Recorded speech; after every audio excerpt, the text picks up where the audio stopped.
마태복음 1장 18절로 25절입니다. 찾으셨으면 합독하시겠습니다. 예수 그리스도의 나심은 이러하니라. 그의 어머니 마리아가 요셉과 약혼하고 동거하기 전에 성령으로 잉태된 것이 나타났더니 그의 남편 요셉은 의로운 사람이라 그를 드러내지 아니하고 가만히 끊고자 하여 이 일을 생각할 때에 주의 사자가 현명하여 이르되 다윗의 자손 요셉아 네 아내 마리아 데려오기를 무서워하지 말라. 그에게 잉태된 자는 성령으로 된 것이라. 아들을 낳으니 이름을 예수라 하라. 이는 그가 자기 백성을 그들의 죄에서 구원할 자이시라 하니라.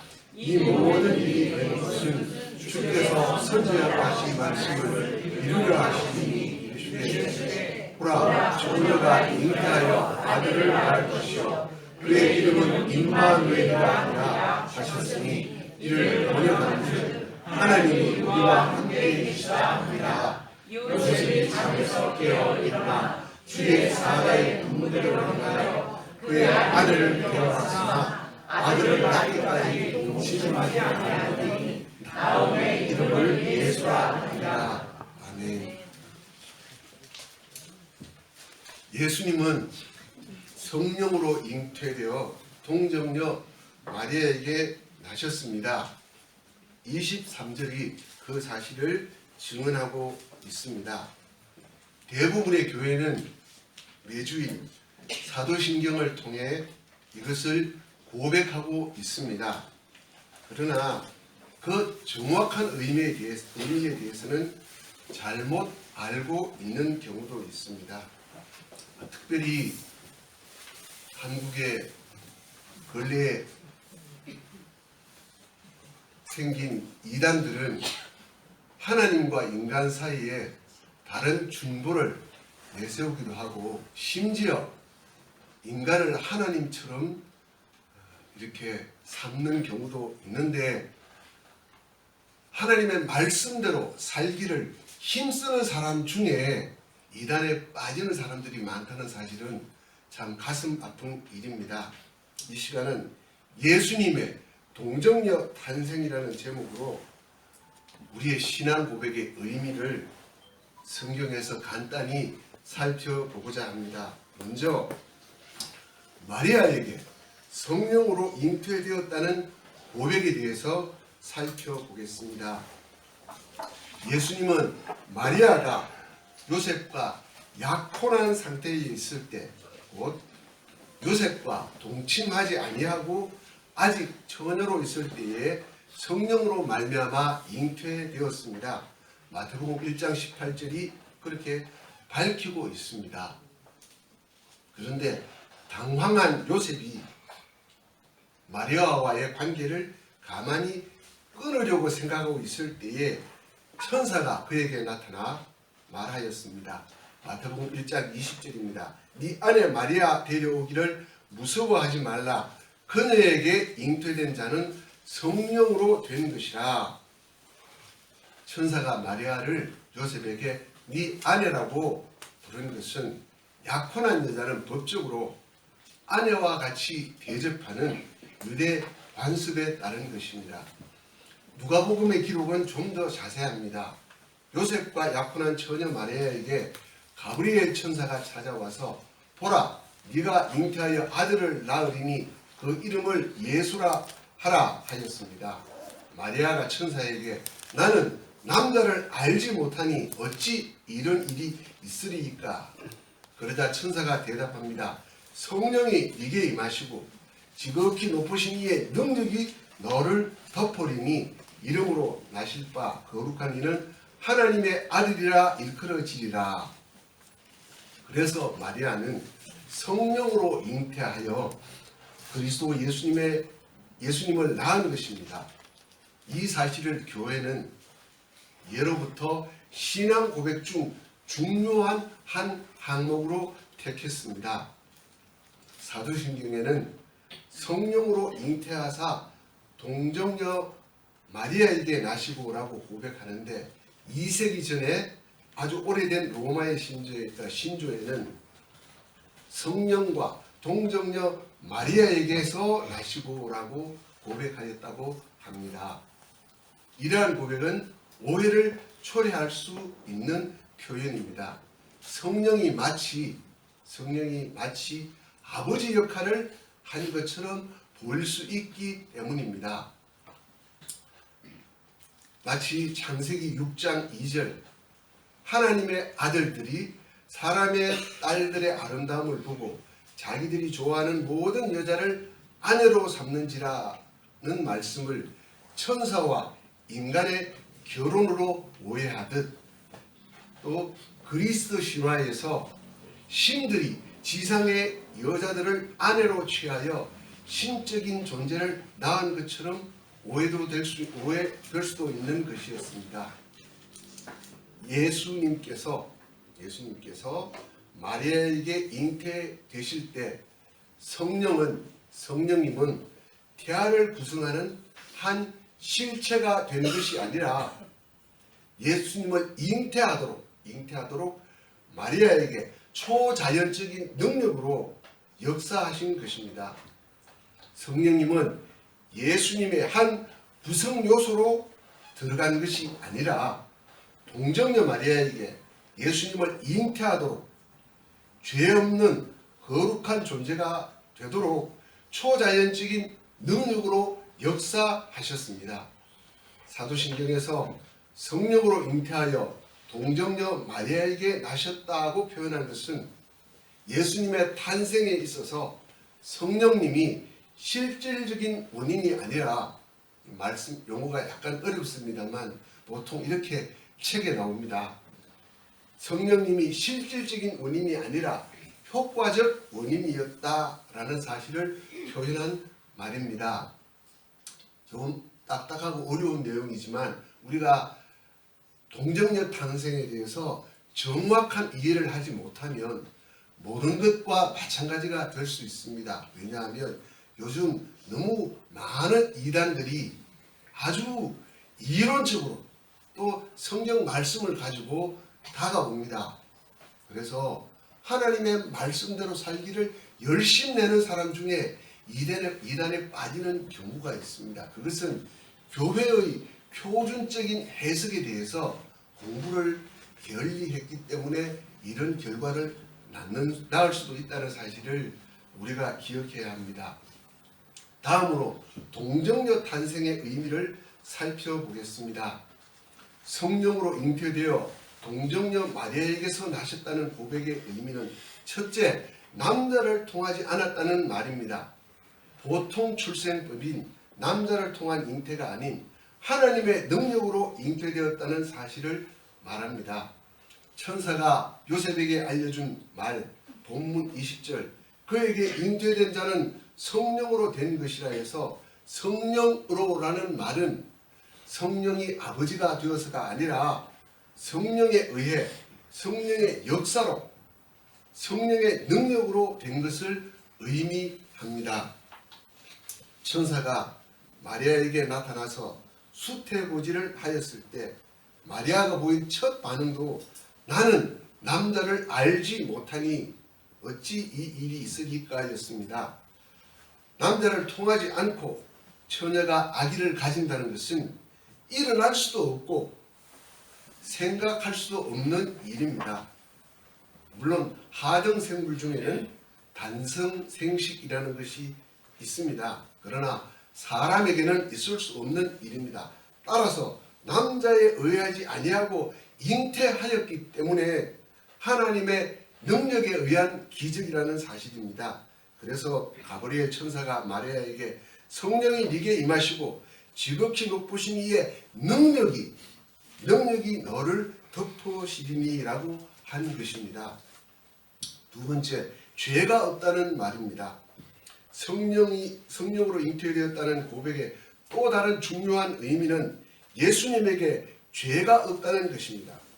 아담으로부터 유전된 원죄뿐만 아니라 예수님의 생애 전체를 통해 죄가 없었습니다.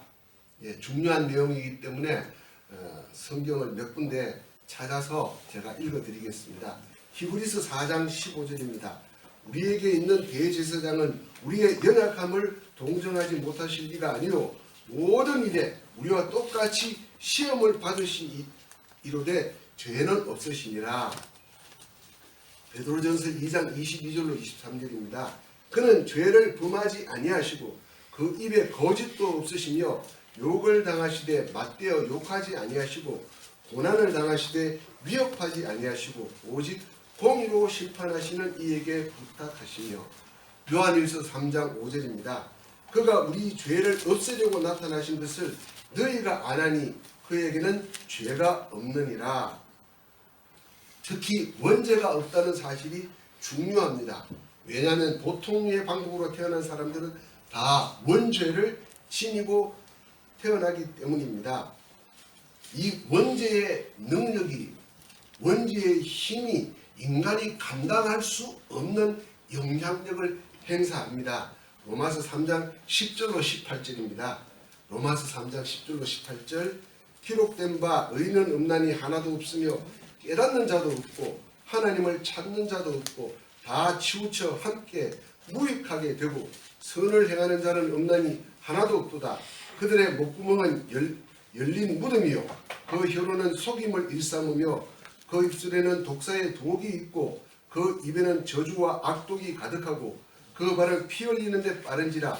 파멸과 고생이 그 길에 있어 평강의 길을 알지 못하였고 그들의 눈앞에 하나님을 두려워함이 없느리라 함과 같으니라.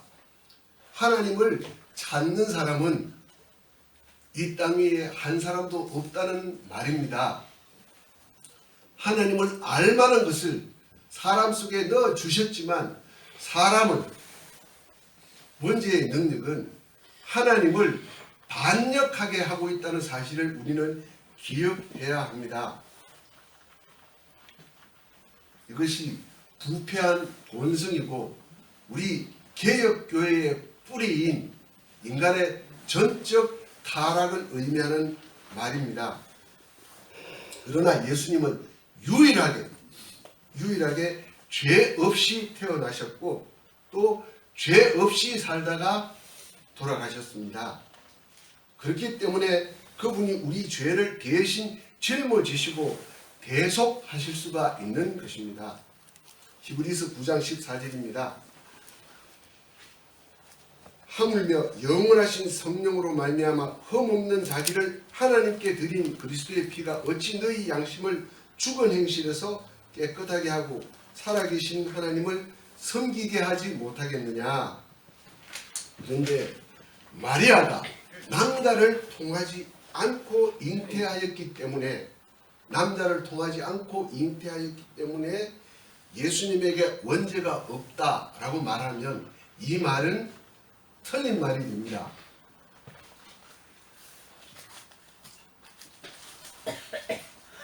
남자를 통하여 태어난 사람은 다 원죄를 가지고 있지만 예수님은 남자를 통하지 않았기 때문에 원죄가 없다는 교리는 칼 바르트의 신학입니다. 그렇게 되면 원죄가 남자를 통해서만 유전되는 것이 됩니다. 이해가 조금 어려우실 수 있겠습니다만 원죄는 남자를 통해서만 유전되는 것이 아니라 여자가 원죄가 없다는 것이 아니라 아담 타락 이후 모든 사람은 남자나 여자나 할 것 없이 다 부패하고 타락하였으며 원죄를 가지고 태어납니다. 마리아도 역시 우리와 마찬가지로 죄인이며 원죄를 가지고 있었습니다. 단지 남자를 통하지 않았다고 해서 원죄가 없는 것이 아닙니다. 예수님께서 원죄 없이 태어나시고 죄가 없으신 것은 오직 성령님의 역사에 의한 것입니다. 성령님의 특별한 역사로 말미암아 여자의 몸에서 태어나셨지만 죄가 없으신 것입니다. 칼빈은 말하기를 그리스도께서 모든 오염에서 자유로운 것은 그분이 단지 남자와의 관계없이 여자에게서 낳기 때문이 아니라 성령에 의해 거룩하게 되었기 때문이다. 그 출생은 정결하고 흠이 없었으며 아담 타락 이전의 상태와 같았다 하였고, 그리고 남아프리카 공화국의 개혁주의 교회학자 헤인스는 또 이런 말을 했습니다. 남성적 요소를 배제하는 것이 예수 그리스도의 죄 없음을 의미하는 것이라면 오직 남자만이 원죄의 확산에 관련되며 여자는 관계없다는 것을 의미하기 때문에 잘못이다. 중보자의 죄 없음은 오직 성령의 역사에 기인한다 하였습니다. 그러니까 죄 있는 마리아를 통해서 나셨는데도 예수님께서 죄 없이 태어나시게 된 것은 성령께서 특별히 역사하셔서 마리아의 몸을 통해서 나셨지만 죄 없도록 하신 것입니다. 따라서 예수님의 동정녀 탄생은 초자연적인 이적인 것입니다. 과학이 발전해서 여성으로만 자녀를 낳게 될 때가 올는지도 모릅니다. 그러나 그렇게 되었다고 해서 죄의 영향력이 사라질 수는 없는 것입니다. 이것은 성육신의 비밀과도 직결됩니다. 하나님의 아들이 사람이 되셨다는 것은 놀라운 이적이고 하나님의 사랑입니다. 뿐만 아니라 참 사람이 되셨으면서도 죄가 없으시다는 사실 또한 엄청난 이적입니다. 이를 위해서 끊임없이 성령님의 충만한 역사가 있었습니다. 예수님은 성령으로 잉태되셨을 뿐만 아니라 요단강에서 요한에게 세례를 받으실 때에 성령이 비둘기같이 그 위에 임하셨고 성령님의 충만함을 입어 사역을 시작하셨으며 하나님께서 예수님에게 성령을 한량없이 부어주셨다고 성경은 말하고 있습니다. 요한복음 3장 34절입니다. 하나님이 보내신 이는 하나님의 말씀을 하나니 이는 아버지 하나님이 성령을 한량없이 주심이니라. 죄 없는 예수님의 삶과 율법에 대한 전적 순종, 복음 전파와 병고침, 십자가에서 죽으심과 부활 등 모든 일이 예수님의 전 생애가 성령님의 사역으로 말미암은 것이었습니다. 그러한 삶의 첫 시작인 잉태에서도 성령의 특별한 사역이 있었던 것은 지극히 당연한 것이었습니다. 세 번째, 하나님의 아들이라는 사실을 나타냅니다. 성령으로 잉태되신 결과는 예수님께 죄가 없다는 것이며 그것은 결국 예수님의 하나님의 아들이라는 사실에 귀결됩니다. 누가복음 1장 35절 가브리엘 천사가 성령이 네게 임하시고 하나님의 능력이 너를 덮으시리니 이름으로 나실 바 거룩한 이는 하나님의 아들이라 일컬어지리라 하였는데, 일컬어지다라는 말은 그때에 가서 비로소 하나님의 아들이 된다는 의미가 아니라 이미 원래부터 하나님의 아들이시지만 성령으로 잉태되고 태어나시는 것을 통해 사람들에 의해서도 하나님의 아들로 불려진다는 말입니다. 예수님은 육신을 따라서는 성령으로 잉태되어 마리아의 몸에서 나셨지만 신성으로서는 이미 하늘나라에 계셨습니다. 이것을 요한복음은 태초에 말씀이 계시니라 하고 선포하고 있는 것입니다. 그 태초는 창세기 1장 1절의 태초보다 논리적으로 앞선 태초인 것입니다. 말씀 곧 성자 예수님은 영원 전부터 성부 성령과 함께 계셨으며 성육신 때 비로소 육신이 되신 것입니다. 요한복음 1장 14절입니다. 말씀이 육신이 되어 우리 가운데 거하시며 우리가 그의 영광을 보니 아버지의 독생자의 영광이요 은혜와 진리가 충만하더라. 사실 이 성육신은 인간의 이성으로는, 인간의 지혜로는 도저히 설명할 수 없는 일입니다. 우리가 자기 몸보다 큰 옷은 입을 수 있지만 자기 몸보다 작은 옷은 입을 수조차 없습니다. 천지를 창조하시고 온 우주에 충만하신 하나님이신 예수님께서 인간의 몸을 입으셨다는 것 자체가 기적이고 인간으로서는 이해할 수 없는 것이고 단지 믿음으로만 이 사실을 받을 수가 있는 것입니다. 그분은 본래 하늘나라에서 하나님으로 계셨으나 당신을 비워 사람으로 나타나신 것입니다. 말하자면 이미 존재하는 인격, 곧 하나님의 아들의 인성이 추가되는 것입니다. 네 번째, 참 사람이 되셨다는 사실을 가리킵니다. 예수님께서 성령으로 잉태되어 마리아에게서 나셨다는 것은 그분이 참 사람이 되셨다는 것, 곧 온전한 인성을 취하셨다는 것을 의미합니다. 우리에게는 너무나 당연한 것처럼 받아들여지는 이 말이 초대교회부터 이 사실을 부정하는 이단들이 있었습니다. 그래서 인간의 몸은 진짜 몸이 아니고 가짜 몸이었다, 이런 말을 하는 사람들이 있었습니다. 하나님께서 인간에게 가현하셨다, 이런 말을 하였습니다. 그렇다면 예수님께서 우리 죄를 위하여서 십자가에 못 박혀 돌아가신 그 고통이 예수님에게는 전혀 고통이 될 수가 없는 것이 됩니다. 우리의 죄값을 온전히 치를 수 없다는 결론에 이르게 되는 것입니다. 예수님께서 이처럼 참 사람으로 태어나셨다는 사실을 확실히 믿는 것은 너무나 중요한 사실입니다. 예수님은 우리와 마찬가지로 여자에게서 나셨습니다. 하나님의 아들이라고 해서 하늘에서 뚝 떨어지거나 아니면 천사로서 이 세상에 오신 것이 아니라 우리와 마찬가지로 여자의 몸에서 태어나셨습니다. 누가복음 2장 6절로 7절, 해산할 날이 차서 첫 아들을 낳아 강구로 싸서 그 위에 이었으니, 이것은 온전한 인간, 참 사람으로 태어나셨다는 사실을 우리에게 보여주는 사실입니다.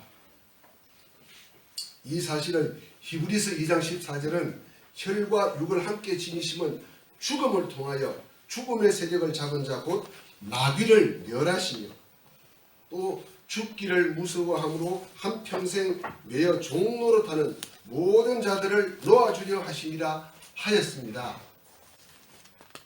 연약한 우리를 놓아주시기 위해서 예수님께서 우리와 같은 연약한 존재가 되었다는 사실입니다. 또 히브리서 2장 17절은 그러므로 그가 범사에 형제들과 같이 되심이 마땅하도다. 이는 하나님의 일에 자비하고 신실한 대제사장이 되어 백성의 죄를 속량하려 하심이라 하였습니다. 이처럼 죄에 빠진 우리를 구원하시기 위해서 예수님은 온전한 사람이 되시되 죄는 없어야만 하였던 것입니다. 이러한 진리를 표현하기 위해서 바울은 로마서 8장 3절에서 자기 아들을 죄 있는 육신의 모양으로 보내요 라고 하였습니다. 육신의 모양이라는 말은 육신과 같지만 다른 면도 있다는 말입니다. 육신으로 오셨지만 모든 다른 육신과는 달리 죄가 없다는 말을 표현한 말인 것입니다. 예수님께서 마리아의 몸에서 나신 것은 아담의 모든 후손들과 마찬가지로 참 사람, 죄값으로 고통받고 유혹받고 희망이 전혀 없는 존재로 이 세상에 오셨다는 사실입니다. 그러나 인류를 구원하시기 위해서는 죄값을 치르시기 위해서는 죄가 없으셔야 하므로 성령으로 잉태되신 것입니다. 단지 잉태되는 그 순간만 아니라 출생하기까지의 모든 기간과 출생 후에 죽으시고 부활 성천하시기까지 모든 생애 동안에 성령께서 함께 하시고 특별하게 역사하셔서 죄가 없게 하셨습니다. 모든 육체와 마찬가지로 수많은 유혹과 박해와 위협이 있었지만, 고통이 있었지만 그 모든 것을 온전히 견뎌내신 것입니다. 이 모든 생애 동안에 성령께서 함께 하시고 특별하게 역사하셔서 죄가 없게 하셨습니다. 이것은 특별한 성령의 사역이며 비밀스러운 하나님의 구원 계획을 이루어 나가신 것입니다. 물론 이 성령의 사역은 성도에게 역사하는 성령의 사역과는 구별될 것입니다. 말씀을 맺겠습니다. 하나님의 아들이 사람이 되는 것은 인간으로서는 도저히 이해할 수 없는 신비이며 이적입니다. 단지 하나님의 말씀을 믿는 믿음으로서만 받아들일 수 있는 것이고, 하나님께서 은혜로 믿음을 주셔야 믿고 알고 이해할 수 있는 사실입니다. 뿐만 아니라 이것은 우리를 죄에서 구원하시며 하나님 당신과 교제하게 하기 위한 하나님의 사랑입니다. 예수님께서 중보가 되셔서 우리를 하나님의 자녀 삼아 주셨기 때문에 우리는 은밀한 가운데 계신 하나님께 나아갈 수가 있게 된 것입니다. 우리의 죄를 예수님께서 덮어주셨기 때문에, 예수님의 온전한 의로 덮어주셨기 때문에 하나님께서는 판결하시기를 의인이라고 판결하셨고, 우리를 자녀 삼아 주셨기 때문에 내가 기도할 때 하나님께서 들어주실 수 있게 되신 것입니다. 우리는 죄로 말미암아 영원히 죽을 수밖에 없고, 도무지 그 어떤 방법으로도 하나님의 앞에 설 수 없는 존재입니다. 또한 그리스도 예수님을 믿는다고 하나님의 자녀가 된 지금도 우리의 마음과 생각과 말과 행동은, 우리의 습관은 옛 사람인 채로 있습니다. 그렇지만 그럼에도 불구하고 예수님께서 우리의 죄를 온전히 덮어주셨기 때문에 이 시간 우리가 예수님의 은혜로 말미암아 하나님의 이름으로 이 자리에 나와 있을 수 있는 것입니다. 우리는 하나님의 은혜, 예수님의 공로로 말미암아 하나님을 아바 아버지라 부르며 기도하고 찬송하고 교제할 수 있게 되었습니다. 우리는 서로가 서로를 시기하고 미워할 수밖에 없는 존재이지만 그리스도 예수님을 머리로 한 몸 삼아 주셨기 때문에 형제를 돌아볼 수 있고 나보다 남을 낮게 여길 수 있습니다. 형제의 아픔을 나의 아픔으로 느낄 수 있습니다. 우리는 이 놀라운 비밀에 동참하여야만 하는 것이고 우리가 체험하여야만 하는 것입니다. 거룩한 창조주 하나님과 죄 없는 피조물 사이에 예수님께서 중보자가 되어 주셔서 참된 구제와 연합의 비밀이 가능하게 하신 것입니다. 우리가 하나님께 기도하고 하나님께서 우리의 기도를 들으셔서 응답하신다는 사실은 인간의 이성으로서는 도저히 있을 수 없는 일입니다. 하나님과 우리 사이에 예수님께서 계시기 때문에 오늘 우리는 하나님께 기도할 수 있고 하나님께서 우리의 기도를 들으시며 응답하실 수 있는 것입니다. 이를 위해서 독생자 예수님이 참 하나님이시면서 참 사람이 되셔야 했습니다. 그리고 조금도 죄가 없으셨어야만 했습니다. 의인이라야 불의한 자를 대신하고 속량할 수 있기 때문입니다. 속량이라는 말은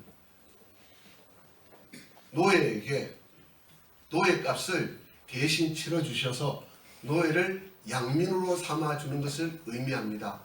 우리의 죄값은 우리가 평생 아니 영원히 갚아도 갚을 수 없는 큰 값입니다. 예수님께서 그 값을 온전히 치러주시기 위해서 이 땅에 오셨으며 또한 우리처럼 유혹받으시고 죄값을 치러주셨습니다.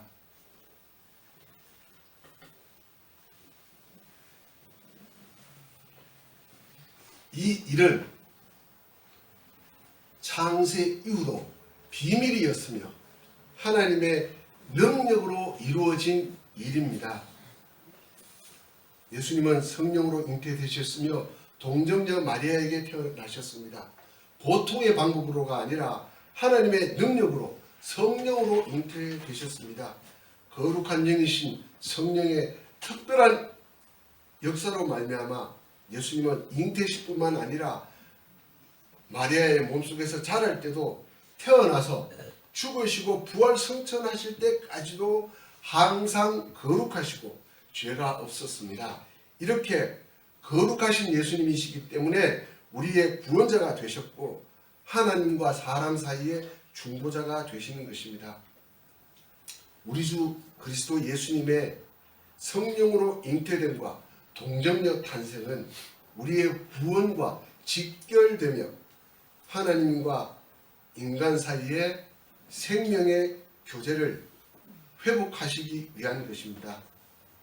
예수님께서 원죄와 죄가 없이 태어나신 것은 마리아에게 죄가 없거나 거룩해서가 아니라 성령님의 특별한 역사에 의한 것입니다.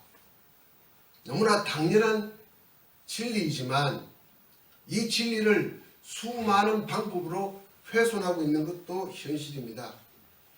죄 있는 인간을 하나님의 거룩한 사역을 위해 사용하신 것 또한 하나님의 은혜이고 신비입니다. 창조주 하나님이 이 세상에 오시고 사람이 되셨다는 것 자체가 우리에게는 엄청난 신비이고 놀라운 이적인 것입니다. 성탄절을 며칠 앞두고 있습니다. 근데 오늘날 교회 내부 또는 다른 이단들이 12월 25일이 예수님께서 태어나신 날이라는 증거가 없는데 왜 성탄절을 지키느냐 이런 말을 하는 사람들이 있습니다. 맞습니다. 그러나 예수님께서 태어나신 날을 그 누구도 알 수 없지만 그러나 예수님께서 오신 것은 확실한 사실입니다. 매년 우리가 성탄절이 되면 예수님께서 우리를 위해서 태어나신 사실에 대한 감사를 물론 1년 12달 늘 감사 속에 살아야 하겠지만 우리가 예수님께서 태어나신 의미를 다시 한번 깊이 상고해보는 기회가 되는 것은 의미가 있다고 생각합니다. 오늘날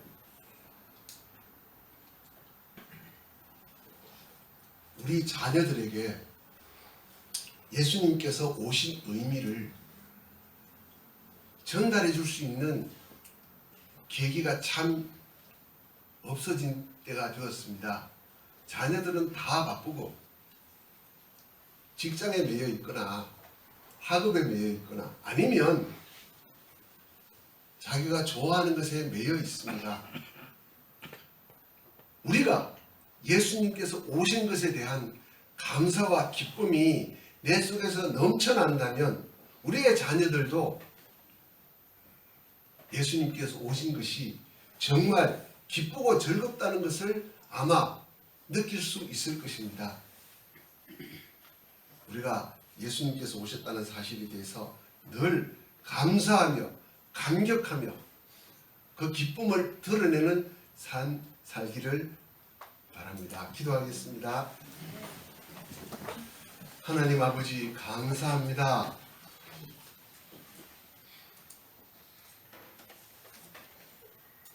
하나님 구원 사역에 방해만 두고 하나님의 영광을 가리는 존재인 우리를 구원하시고자 친히 낮고 천한 이 땅에 오셔서 우리가 마땅히 감당해야 할 모든 죄값을 대신 다 치러주신 그 은혜를 우리가 망각하지 아니하고 늘 되새기며 감사하며 살아가게 하여 주옵소서. 또한 하나님께서 그리스도 예수님을 통하여서 우리에게 하나님과 교통하고 우리가 그리스도 예수님의 장성한 분량에 충만한 데까지 우리의 거듭난 영을 자라게 해 주셨는데 이 사실을 늘 기억하고 그렇게 되기를 소망하는 삶 살게 하여 주옵소서. 예수님 이름으로 기도합니다. 아멘.